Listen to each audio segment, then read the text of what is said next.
संशय हो गया। तो माता सती को संशय क्यों हुआ? क्योंकि वो कथा नहीं सुन पाई थी। इसीलिए जो भगवान के गुण रहस्यों को या जो भगवान की कथा को सुनेगा उसको जीवन पर्यंत संशय नहीं हो सकता।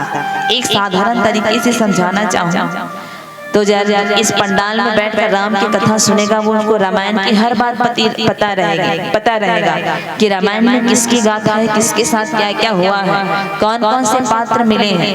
पर जो अभी तक रामायण की कथा ही नहीं सुने हैं वो आज तक कल्पना भी नहीं कर सकते या जान भी नहीं सकते कि राम सीता कौन, या रामायण में किस किस की घटना घटी है, या रामायण में किसकी कथा मिलती है। और जो जान गया उसके लिए कोई संशय नहीं। तो जो भगवान की कथा सुनता है उनको संशय नहीं होता। तो सुनना कैसे है? ध्यान पूर्वक सुनना है, मन इधर उधर नहीं होना चाहिए। भगवान की कथा को मर्यादा पूर्वक सुनना चाहिए। और जो सुन लेता है उनके जीवन में बड़े बड़े फायदा है। गोस्वामी जी लिखे एक फायदा तो भगवान शंकर देवी पार्वती को सुनाए। कहे देवी राम कथा की बहुत बड़ी महिमा है। क्या महिमा है? कहे मंगल करने के लिए मल हरने तुलसी कथा रघुनाथ की। भगवान शंकर कहे देवी पार्वती से कि देवी मंगल कर देने वाली और कलयुग के पाप को हरने वाली ऐसी ये रामायण है, ऐसी ये भगवान की कथा है। तो क्या फायदा? पहला फायदा ये कि हम हमारे जीवन की अमंगल का दहन करता है और मंगल कर देता है राम की कथा। दूसरा फायदा ये गोस्वामी जी लिखे एक घड़ी या दो घड़ी पुण्य आधो के आध, तुलसी चर्चा राम के कटे कोट अपराध। कहे एक घड़ी सत्संग अगर कोई मनुष्य कर लेता है तो उनके जीवन से हजारों हजारों पाप कट जाता है। तो ये दूसरा फायदा कि रामायण की कथा, ये भगवान की कथा हम जीवों के पाप को धोती है, हम सब मानव के जीवन के पाप को काटती है। ये दूसरा फायदा। तीसरा फायदा क्या? राम कथा सुंदर कर तारी संशय विहंग उड़ावन हारी। राम कथा संशय रूपी चिड़िया को उड़ाने के लिए सुंदर ताली के समान है। कैसे? जब एक चिड़िया दाना चुगती रहती है, आप ताली बजा दोगे तो वो चिड़िया फुर से उड़ जाती है। वैसे ही संशय रूपी चिड़िया को उड़ाने के लिए राम कथा जो है सुंदर ताली के समान है। तो इनके अनेक फायदा ही फायदा है। और इसके साथ में कोई भी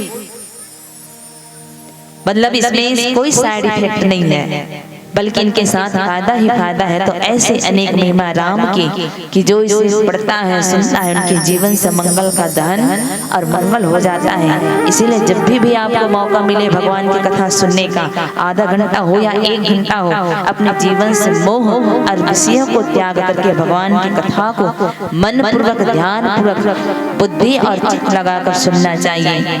यही बात भगवान राम लक्ष्मण से कह रहे हैं कि भाई तुमने जो प्रश्न किया है उस प्रश्न का मैं उत्तर देने जा रहा हूँ। संक्षेप में दे रहा हूँ, बड़ा ध्यान से सुनना, मन इधर उधर नहीं होना चाहिए। और भगवान बताने लगे क्या कहा? लक्ष्मण जी ने पूछा ज्ञान वैराग्य माया भक्ति ईश्वर और जीव। सबसे पहले भगवान ने माया का वर्णन किया। कहा माया क्या? मैं और मोर तोरते माया जही बस किन्ह जीव निकाया। सबसे पहले माया का वर्णन किए। माया क्या है? तो जहां तक हमारा मन और जिस वस्तु में, जिस व्यक्ति में, जिस चीज में मैं और मेरा का भाव आए वो सब माया है। जहां तक जिस वस्तु में, जिस व्यक्ति तक हमारा मन में ये संबोधन आता है तू और तेरा, वहां तक सब माया है। तो कहे मैं और मोर तोरते माया। जिस वस्तु में हम मेरा और तेरा शब्द का प्रयोग करते हैं कि ये वस्तु मेरा है, ये तुम्हारा है, ये मैं हूँ, ये तुम हो, तो यहाँ दो शब्द आते हैं, मैं मेरा तू तेरा, बस यही माया है। और इसी माया के बीच में व्यक्ति जो है लिपटा हुआ है, इसी माया में व्यक्ति जो है बंधा हुआ है। तो जहां तक जिस वस्तु में हमारा ये अधिकार या हम इस शब्द का प्रयोग करते हैं कि ये मेरा है, ये तुम्हारा है, और हमारी इंद्रिया जहां तक इस शब्द का प्रयोग करता है मैं मेरा तू तेरा, वहां तक सब माया है। और कहे कि ये माया का भी दो रूप है। क्या क्या? अब ये तो माया है कि ये तुम्हारा है, ये मेरा है, बस यही माया है, ये शब्द ही माया है। लेकिन कहा गया कि ये माया के भी दो रूप, एक विद्या और एक अविद्या। विद्या वो जहां हम निस्वार्थ भाव से किसी व्यक्ति के भलाई के बारे में सोचते हैं। विद्या वो जहां हमारे ज्ञान से किसी व्यक्ति या किसी जीव का नुकसान ना हो, जहां तक हम परहित के कार्य में लगे रहते हैं, वहां तक है विद्या। माया का एक रूप विद्या, दूसरा रूप है अविद्या। मतलब ये अविद्या या अज्ञान के होते हुए अगर हमारे कर्म के द्वारा किसी व्यक्ति का नुकसान होता है, हमारी इस अज्ञानता की वजह से अगर किसी जीव का नुकसान होता है या किसी व्यक्ति किसी जीव को दुख मिलता है, वहां तक अविद्या है। तो ये माया के उस रूप को हमें ग्रहण करना चाहिए, विद्या के उस रूप को हमें ग्रहण करना चाहिए, जिससे हमारे कर्म के द्वारा किसी व्यक्ति या किसी जीव का नुकसान ना हो। भले आप भगवान को पाने के लिए भले आप माया को ना छोड़िए, क्योंकि ऐसा कलयुग में माया को भी छोड़ना बड़ा असंभव है भाई। क्योंकि ये कलयुग का ऐसा प्रताप है कि भले आप सच्चाई की राह में रहोगे, लेकिन ये कलयुग का पाप जो है आपको ग्रस देगा। तो कलयुग में एकदम असंभव है माया को छोड़ना, मोह को छोड़ना। बिल्कुल मत छोड़िए मोह माया को, पर उसको भी मत छोड़िए जो चीज हमें लोगों को नुकसान करने से बचाती है, या उस चीज को भी हमें नहीं छोड़ना चाहिए जो रास्ता हमें भगवान तक ले जाती है।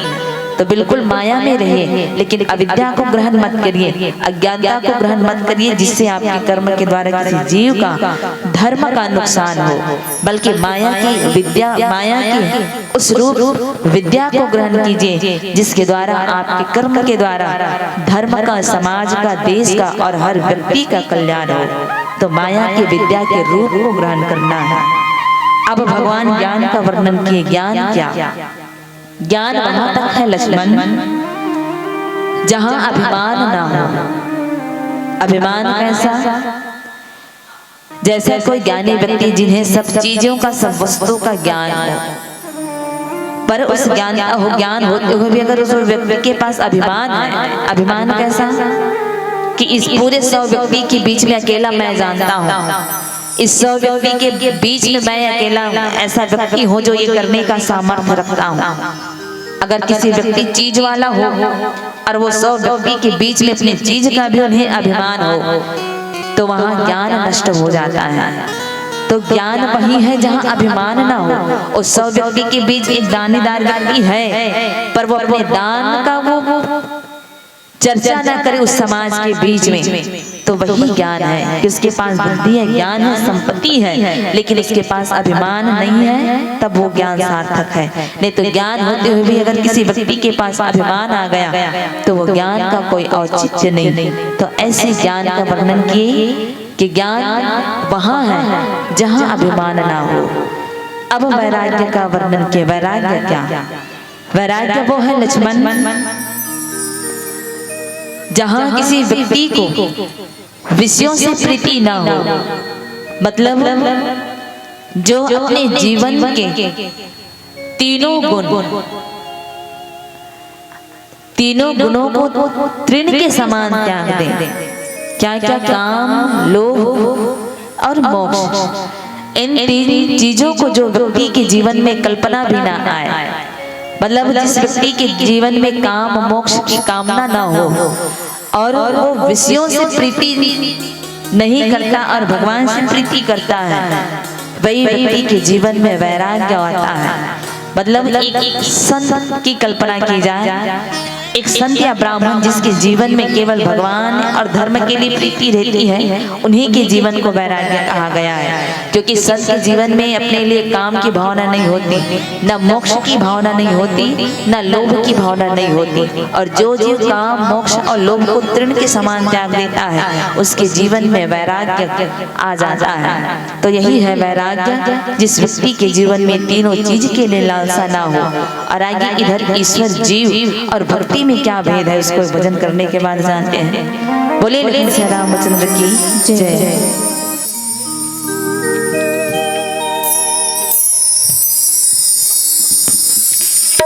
सियावर रामचंद्र की जय।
ईश्वर और जीव में जो अंतर है वो अंतर बताने लगे। कहे भाई लक्ष्मण, माया ईश न आप कहो, जान कह सो जीव, बंध मोक्ष पद सर्व पर, माया प्रेरक सेव। कहे कि ईश्वर और जीव में कितना अंतर है। तो कहा कि जो माया को ना जाने, जो भगवान को ना जाने और जो सदैव माया और मोह के बंधन में रहता है, उसी को जीव मानना चाहिए। और संसार में जो माया के प्रेरक है, उन्हीं को भगवान जानना। जीव सदैव भगवान के अंदर में रहता है, पर भगवान स्वतंत्र है। भगवान किसी के वश में नहीं है और भगवान के वश में सदैव जीव जो है रहते हैं, वही जीव है।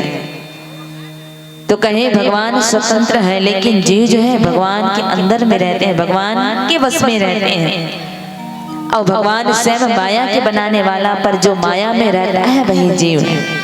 बस इतना अंतर है जीव और ईश्वर में। अब कहे कि सबसे लास्ट में बताए 6वां प्रश्न का उत्तर दिए। कहे कि सबसे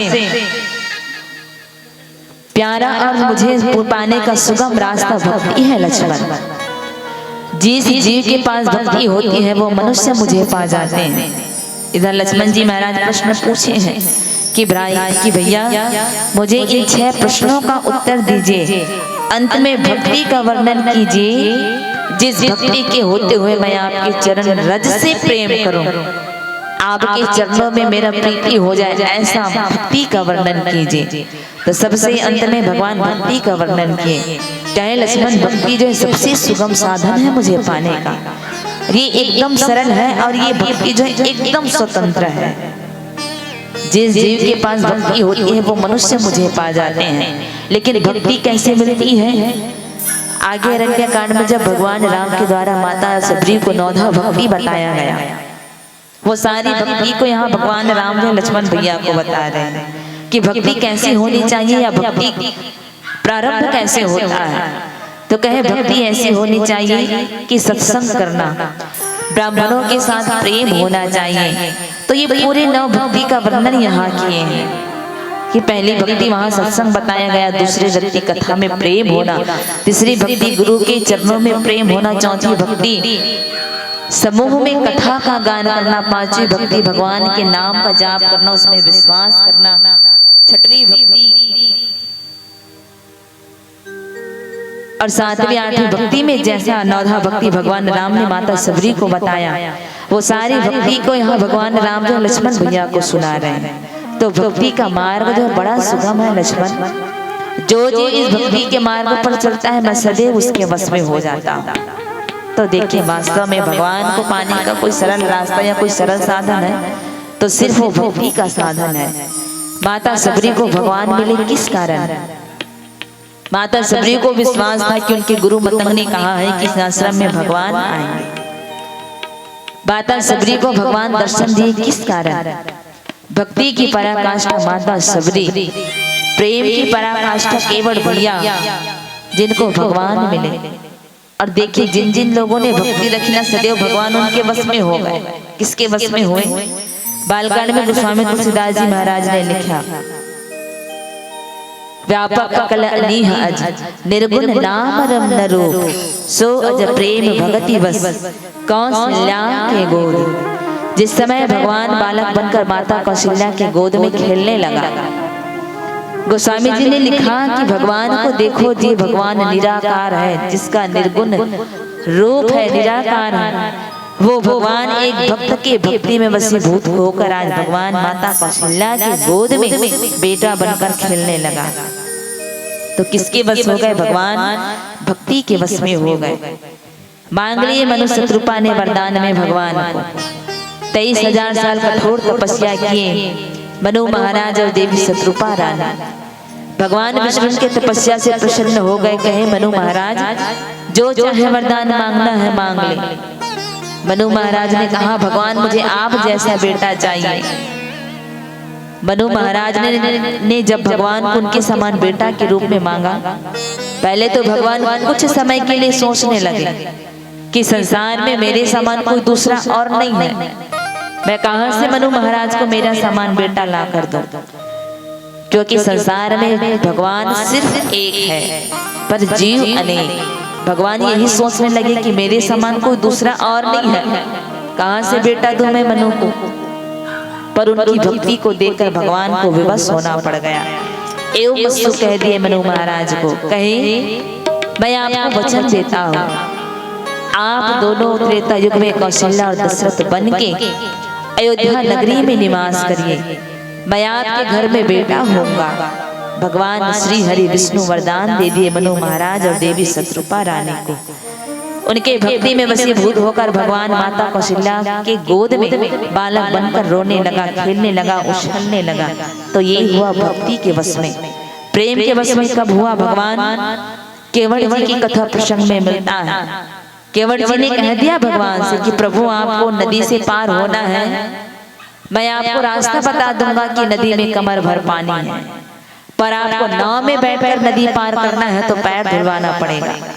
अगर आपको नाव में बैठना है तब की बात, नाव में मैं तभी बैठ बैठूंगा जब आप अपना पैर धुलवाओगे, और अगर नाव में नहीं बैठना है तो मैं आपको रास्ता बता दूंगा कि नदी में कमर भर पानी है, आप खुद ही पार हो जाना। भगवान को सोचना पड़ गया।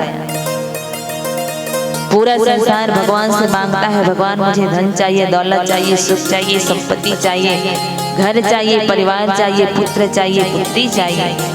पूरा संसार भगवान से मांगता है, पर केवट की भक्ति और प्रेम को देखकर भगवान को केवट से मांगना पड़ गया।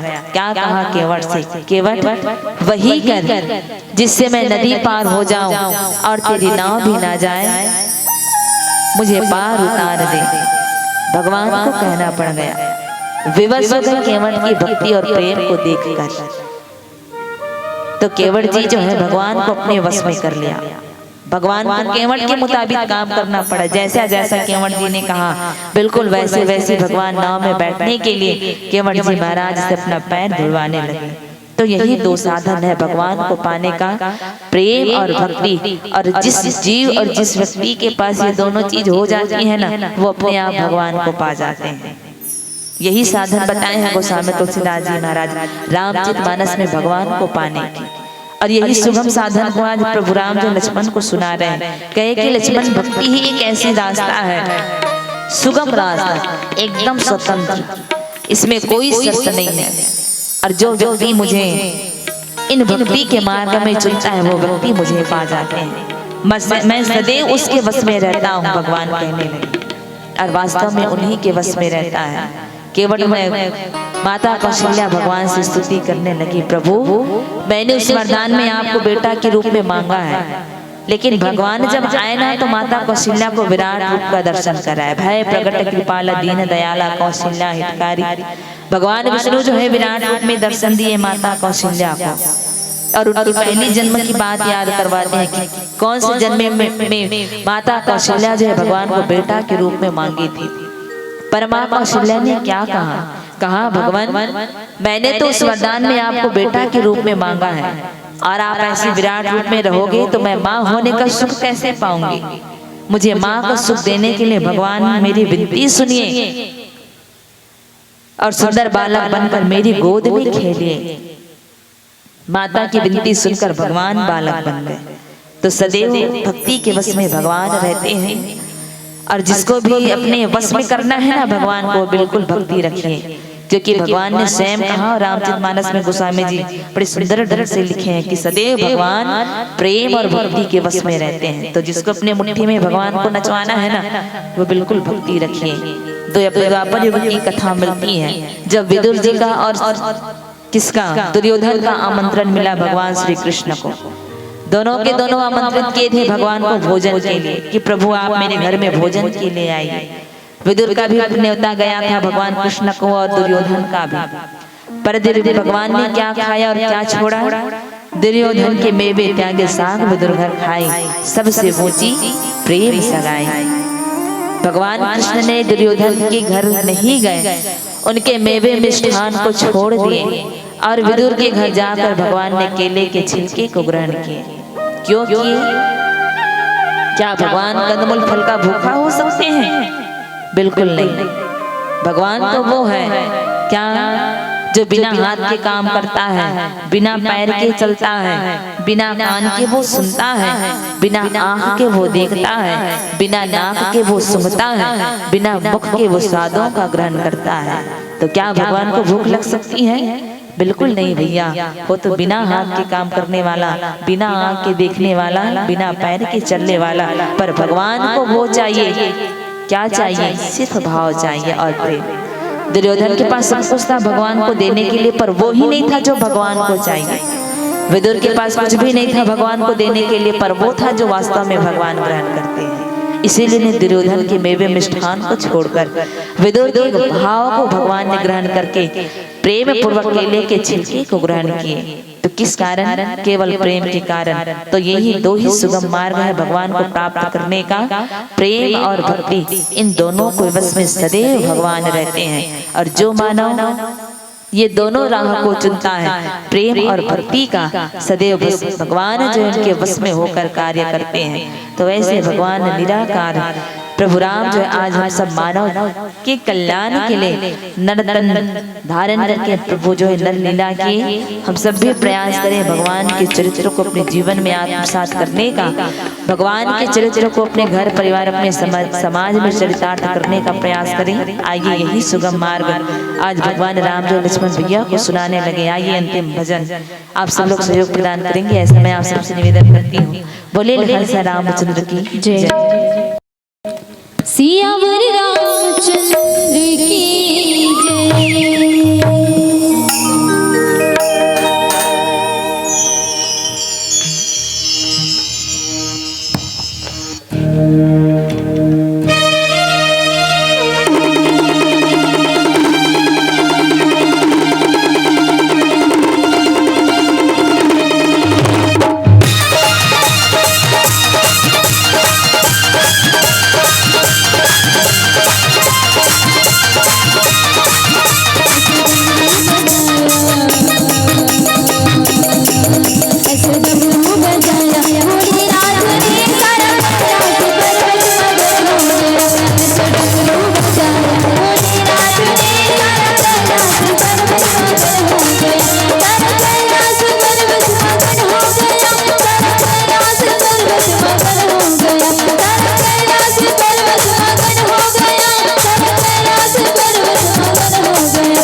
लेना और उसके बाद तत्पश्चात विदाई देंगे आपको, ठीक है।